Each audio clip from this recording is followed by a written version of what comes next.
Next on West Side Stories, we will look back at the story of one GVSU student that went viral overnight.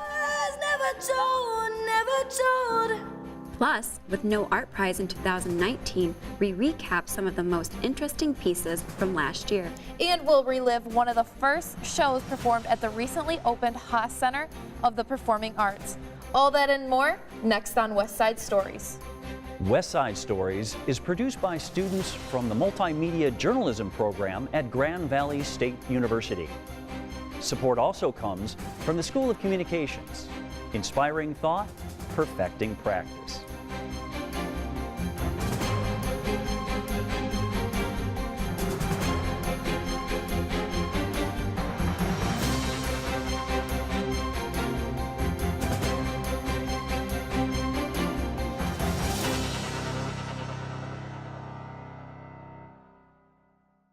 Welcome to West Side Stories. I'm Alexandria Taylor. And I'm Savannah Brusman. It's spring break for students at Grand Valley State University, and that means our reporters are taking a much-deserved break from their duties. So we think it's the perfect time to bring you a special show celebrating some of the best features our reporters have produced on the arts. From paintings and sculptures to original music and dancing, we'd like to take a moment to appreciate the colorful culture of the West Michigan arts. Today we're going to look back on our favorite shows from past seasons that remind us just how special the arts can be. In our first story, we take a look at how one GVSU professor is keeping alive an ancient tradition. He's a throwback artist in a technology-filled world. Grand Valley State University professor Dallas Henke doesn't use anything electronic to print his photos. Instead, he does it by hand through the process of printmaking. A matrix is made, and that multiple identical impressions can be printed off of it. It's a tedious process. The book took 2.5 years. But the results of a hand-printed book are beautiful. Henke is nearing the completion of his semester-long sabbatical project with the help of translator Breon Mitchell. I start thinking of a project that the school will accept, and I asked Breon if he would do a translation of Kafka, Franz Kafka, and he agreed. Henke's artist book of German-speaking novelist Franz Kafka's In the Penal Colony will contain 6 prints, all done completely by hand. All this work, by the way, is for just 36 copies of the book. Since these books get printed in such small quantities, he's not doing it for the fame. It's clearly his passion. But how does one get started in this printmaking process? Somewhere in my early teens, I started painting. Went to college in an art department at SUNY Brockport near where I grew up in Rochester. And halfway through undergrad school, my paintings were getting worse and worse and worse. And I loved to draw. And I discovered printmaking, which is really close to drawing. He received his master's in printmaking at the University of Iowa.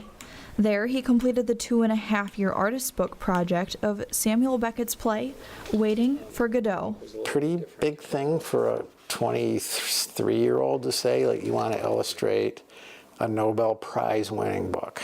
But Henke got Beckett's permission. Somehow I got Beckett's address. I have no idea, but I don't remember how.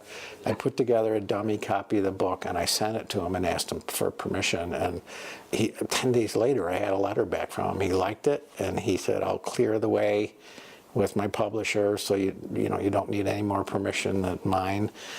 And off I went. Today, Henke prints at home. This is original art. Almost everything in his house has a dual purpose. My guest bedroom is really art storage. And his printing press is in his living room. Ta-da! Henke is helping to keep this ancient art form alive by teaching his students unique ways to print, such as on clothing. For West Side Stories, I'm Jessica Kroll. These days, videos on social media are going viral faster than ever. Sometimes that means stars are born overnight. That was the case for one GVSU student who got her start by posting a song she had written and performed. Her name? Hope Waidley, and reporter Reagan Blissett introduced us to her talents last year. We'd like to play that story for you again right now. Every single morning, Hope Waidley wakes up and comes to the common room of the Hills dorm. Except one morning turned out a little differently. She sat right here and played the piano, and she recorded a song to tweet out. And over 15,000 likes later, Hope Waidley has become a viral sensation. Closure without closure, a voice that never spoke. Waidley had no idea that people would love the song as much as she did. But over 120,000 streams later on Spotify and almost 500,000 views, people just can't get enough. Yeah, during that time in my life was really just overthinking a lot, kind of driving myself nuts. And I really just wanted to film it so that in case I didn't have closure with anybody, maybe that would help. Waidley is no stranger to music. She first started singing and writing songs when she was 6 years old. Now you can find her on iTunes and Spotify. Last fall, her extended play featured 6 original songs. Her roommate Sheila Babbitt thinks Waidley rightfully deserves the spotlight. It's like, oh, she deserves everything, all the attention, because she's so humble. It's cool to be like, whoa, that's my roommate, like she's doing big things. To Waidley, her music means friendship, as she thinks of her songs as friends. She enjoys the freedom to create people and stories within her songs. People she can relate to, people she might want to be friends with. I think it's hard to understand unless you get it, but I just love being able to write a song as if you're writing a person, and you have this blank page, like a blank person, and you just throw in whatever characteristic you want them to have, and they're able to be exactly what you need during that time. I was never told.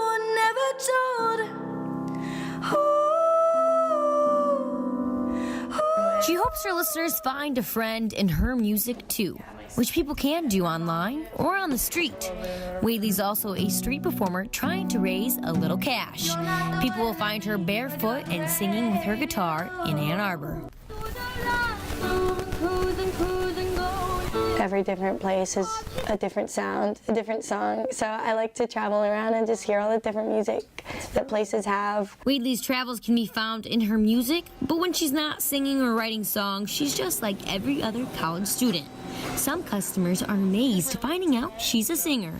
She mentioned music. She said she was going home over break, and she's like, oh, I got to bring my notebook. And I'm like, what's the notebook? And she's like, oh, it's where I write all my songs and I make music. I'm like, oh, are you on iTunes or something? She's like, yeah. And she told me her name, and I looked it up, and I'm like, oh my gosh, that's amazing. Waidley hopes to continue to surprise people with her talents while dreaming big and hoping her listeners enjoy her music too.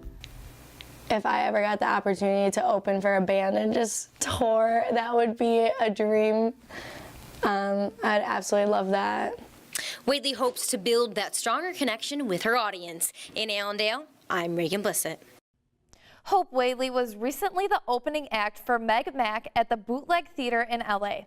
Safe to say, her career is well on its way.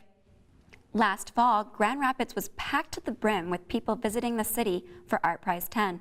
But Artprize announced a big change to their schedule starting this year. They will still put on a show, but only every 2 years, and that means no Artprize this fall. So to give you your Artprize fix a little early, reporter Devin Deli takes us on a closer look at some of the pieces that were featured last year. Artprize artists may be competing for prize money, but to them it's about more than just the competition. Jessica Considine is a young artist from Livonia, Michigan, who says that Artprize is giving her a chance to establish herself in the art world. I like it a lot because it makes me feel like I'm like at the point that I'm supposed to be. Her entry this year is a metal sculpture titled Mind, Body, Spirit. And not only has Artprize given her exposure, but she says that it's also given her a chance to discuss why she creates in the first place. My art, I'm just making these things to, I guess, find the authentic self that I know that I am, and sometimes we lose that through time, and I feel like expressing yourself through different stuff is a way to figure out who that person is and like come home again. Jessica's art is done through her company Sculpted Roots. She says that going full-time has changed her views on art and now she wants to communicate the idea that art can transform lives. I am totally a different person than I ever used to be. Art has given me confidence and like self-love and like respect for like me and everybody around me that like I didn't have before, and I was able to accept the flaws and characteristic flaws that I had in myself, and I was able to bring them to the table so that I could move forward. Inside the Harris building, we talked to Roseanne Cody about her painting The Fitting Room, which is based off of a photo that she took of her 3 daughters while they were shopping for prom dresses. My daughter tried on this gown that was extremely expensive, and I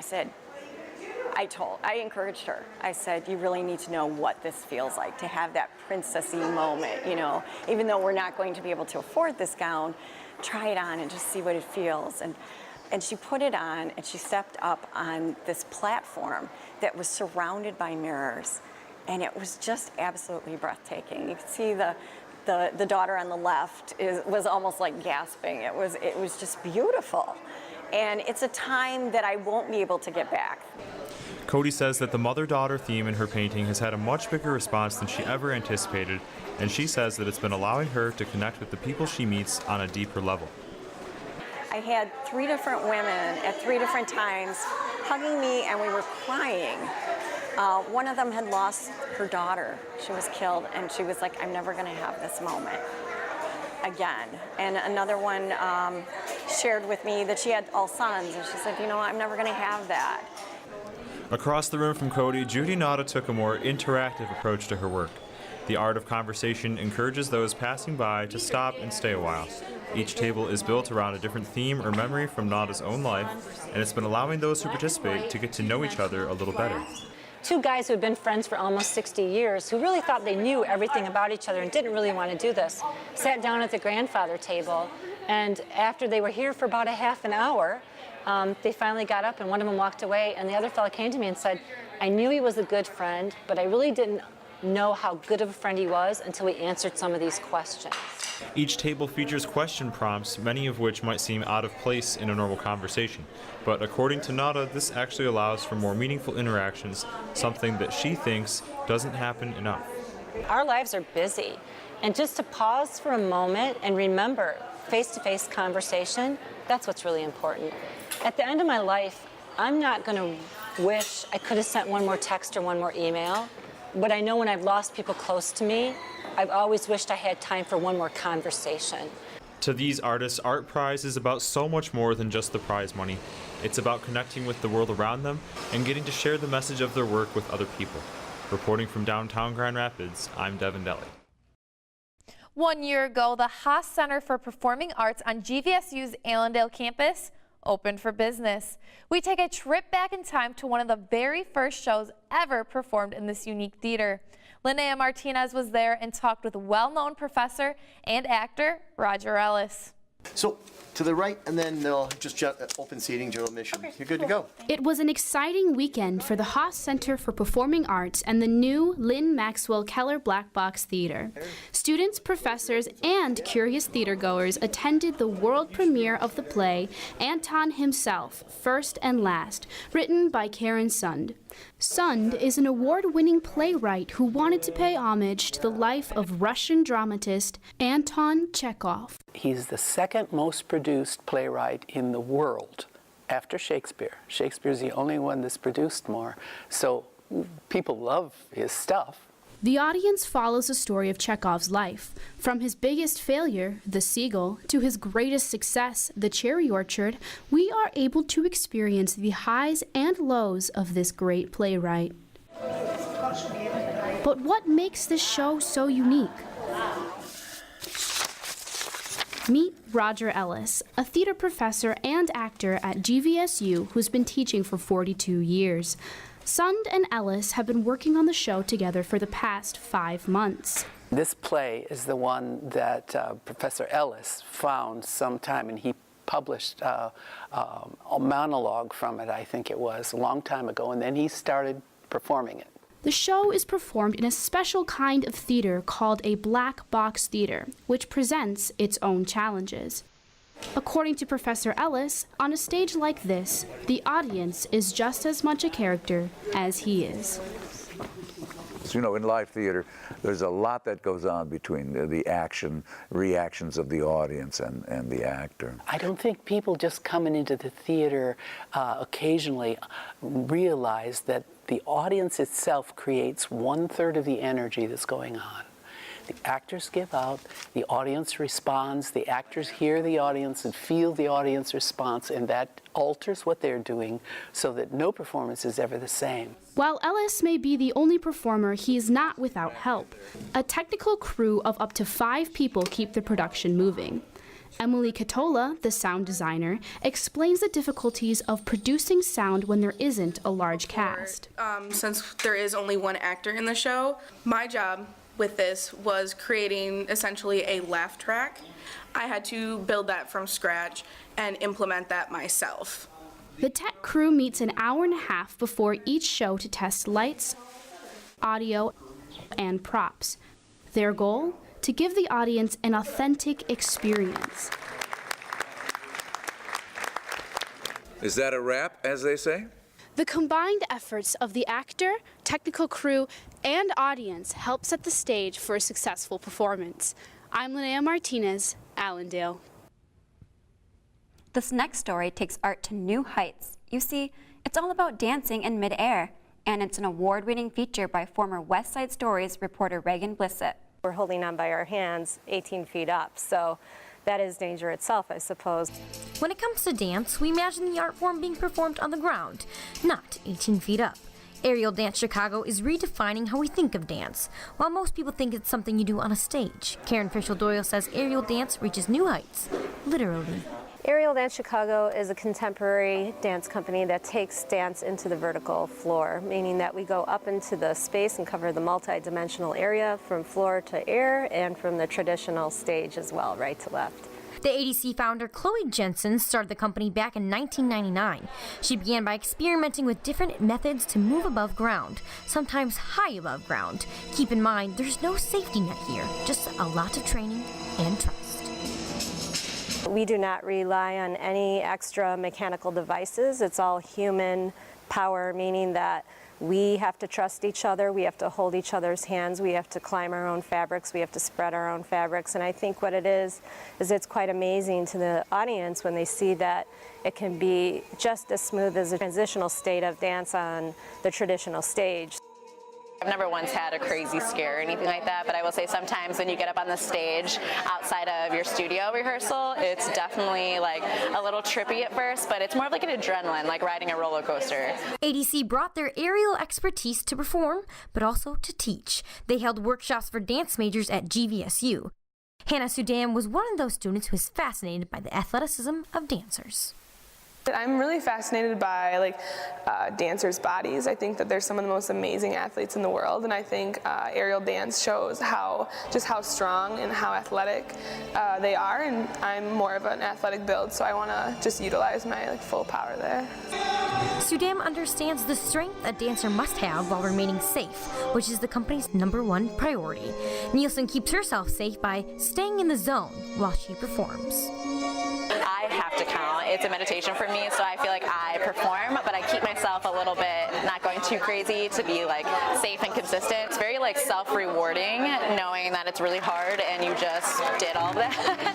Sudam says she admires Nielsen's athleticism and grace. She hopes one day to follow in her footsteps. I thought it was an amazing opportunity to get connected with them and see what they're all about before I actually move out there and audition for them. In Allendale, I'm Reagan Blissett.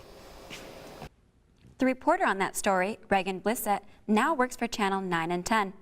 If you're ever up in the Traverse City area, you can catch her on the morning news show.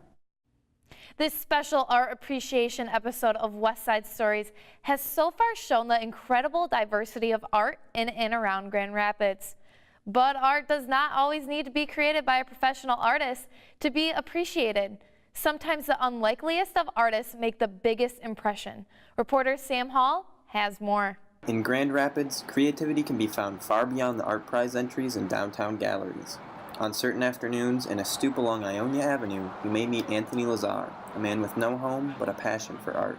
I'm an artist that does metal sculptures right downtown on the street. I was staying at Meltrotter Mission. 2010, I got stumbled into Heartside Ministry, started painting and doing things, bought a baby welder and started creating these sculptures. Lazar, like dozens of other homeless and transitioning individuals living in southern Grand Rapids, has turned to Heartside Ministry's art program as a place to take a break from life on the street.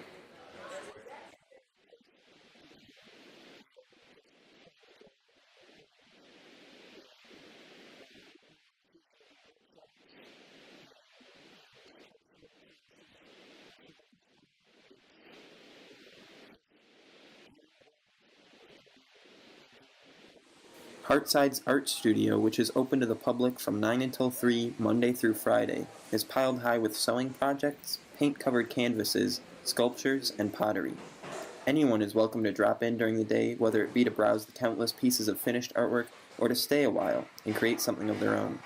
The ministry is brimming with materials to satisfy a wide range of creative needs.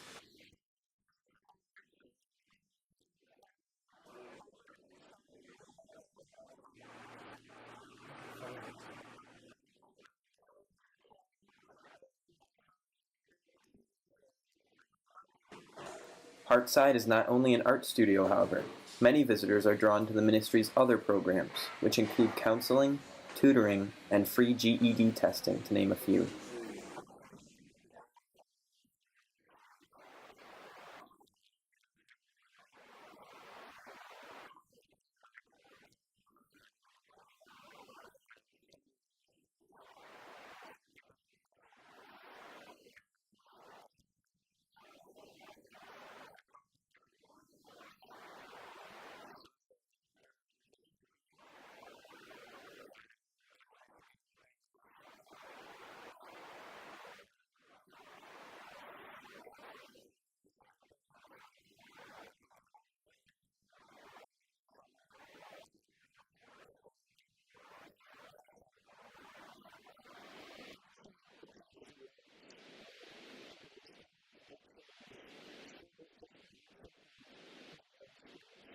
Many of the program's participants say they find relief in the art they create here, an outlet for emotions that would otherwise remain unexpressed.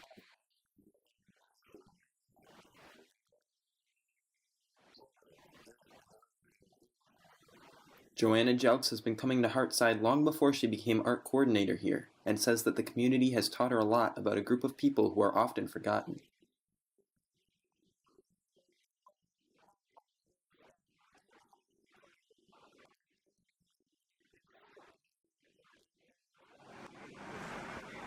From the corner of Weston and Division in Grand Rapids, I'm Samuel Hall. Lions, tigers, and mermaids? Last year, the Grand Rapids Public Museum had a mythical creatures exhibit that featured legendary beasts that may be more than just a myth. Jessica Kroll produced the story. Check it out. The Grand Rapids Public Museum's Dragons, Unicorns, and Mermaids third floor traveling exhibit takes you on a mythical tour through land, sea, and air. Being a local community hub for history, culture, and science, it made absolutely perfect sense to bring it in at a time where we are seeing unicorns and mermaids and dragons and so much more throughout pop culture. And it's a childhood dream come true. A room filled with the mythical creatures we all read about as kids. In the sea area, you're going to see krakens coming out of the floor and mermaids, but you're also going to see real creatures that are out there in our oceans that might be why these creatures were thought to be. But could there be a truth behind some of these mythical creatures? Grand Valley State University Assistant Professor of Classics, Dr. Charles Ham, doesn't seem to think so. There's an easy answer to that, which is no. I don't think that there's any what I would call scientific evidence for the existence of those creatures. But that's not to say that some of these creatures aren't similar to real animals. One of the things that's interesting about these magical creatures is that many of them are, based on creatures that do in fact exist, right? So dragons, of course, have similarities to reptiles, snakes, and especially to dinosaurs. One myth started with a miniature elephant skull. When it was found, it was also believed to be a cyclops. At that time, someone wasn't aware that the trunk air breathing hole would have been for that purpose, and it just looks like an eye socket, and you can see the one-eyed creature coming from there. The museum has included the myths of various cultures as well as a few interactives throughout the exhibit.